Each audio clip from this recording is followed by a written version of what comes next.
Hi everyone, কি অবস্থা? আমি আর নাশুয়া হচ্ছে বের হয়ে গেলাম। এই যে নাশু আমার সাথে আছে, নাশু আমার সাথে। তো আমরা যাব হচ্ছে গিয়ে মাটি কিনতে, এই তাল দিতে। তো রাস্তাটা পার হলাম, অনেক সুন্দর লাগছে। সূর্যটা ওই যে দেখো, আকাশটা কেমন লাল হয়ে আছে না? যাই হোক, এখন হচ্ছে আলদি থেকে দেখি মাটি কিনবো। তো আমরা হচ্ছে আলদিতে ঢুকে গেলাম। বিভিন্ন ধরনের জুস রয়েছে, খাবার দাবারও রয়েছে এখানে।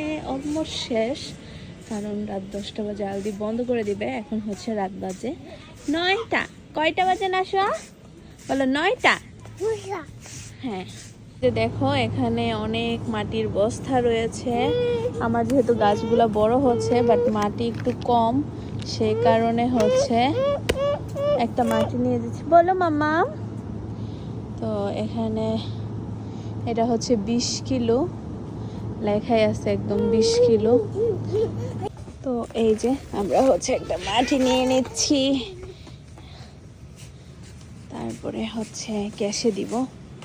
মাটির প্রাইস যত আসে ততই রাখবে। রাত হয়ে গেছে, তো বাসায় যাওয়ার পথে 2টা গোলাপ দেখলাম, এত সুন্দর। নাশুয়া হয় না, নাশুয়া ছিঁড়ে না আম্মু। হ্যাঁ, এটা ফুল, বলো ফুল। আজকের মতো এই পর্যন্তই। মাটি দিয়ে কি করি না করি নেক্সট ব্লগে দেখাবো।